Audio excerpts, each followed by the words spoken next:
They say luck is a river. Some drown in it, some drink it dry. But Liang, he held the entire river in a teapot. And that's when the real trouble began. Long before the factories choked the sky, before the children forgot the taste of clean rice, there was a field. One last green, stubborn patch clinging to the red earth like a mother's hand on a dying child's wrist. That's where our story starts. Not with gold, not with glory, but with a man who talked to tea leaves because the gods had gone quiet. The leaves told him secrets. They whispered of the well. They sang of the jade. And they screamed of the hunger waiting in the city's heart. Liang's fingers knew the plants better than they knew his own face. Every scar on those hands, the factory burns, the knife cuts from stolen meals, they all faded when he touched the leaves. His mother had taught him this. Tea doesn't grow, it listens. It remembers. And that morning, as the smokestacks belched their black hymns, the leaves trembled with a warning. They showed him the well. Not the new cement one the foreigners built, but the old stone mouth half buried under wild onions.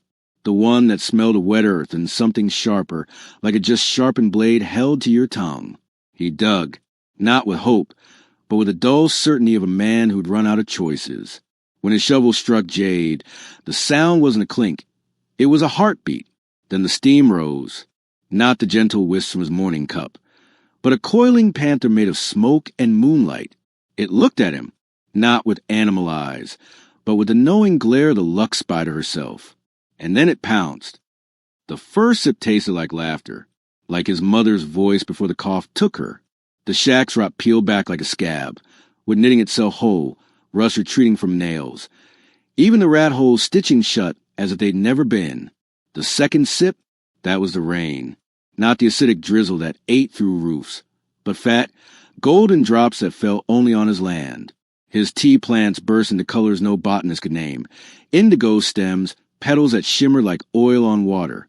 But the third sip, that was when he saw the strings. Glimmering filaments connecting every lucky break to someone else's ruin. The fisherman's nets frayed as Liang's rice jar overflowed. The shopkeeper's son coughed blood the day Liang found a silver coin in his shoe. And the lanterns, oh, the lanterns, they flickered from crimson to gold all across Shanghai, as if the city itself were holding its breath. Her office was a cathedral of greed, walls lined with jars of stolen luck, swirling black tinctures labeled with names and dates. Lin Wei, 1912. Huang Daiyu, 1915. Each one a life siphoned dry. She poured the tea herself, her diamond rings clicking against the porcelain. To new partners, she smiled. But the jade teapot knew.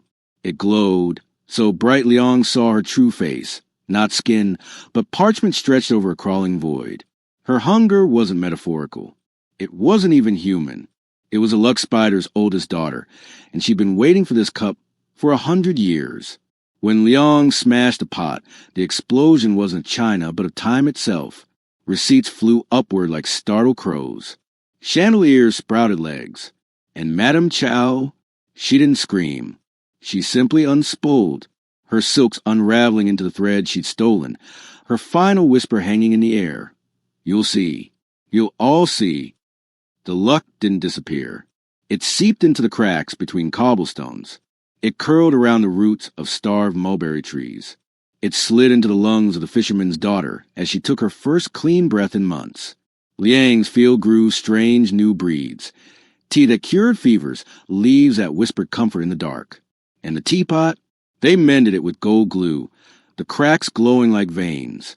Now it sits in the village square, steaming gently, free for any who need a sip, not of luck, but of remembrance. Because true fortune is a thing you hold. It's the hand you reach for when the world tries to drown you. And as for Liang, look closely at the next stranger who shares their rice without counting grains. The one whose laugh makes lanterns flicker green.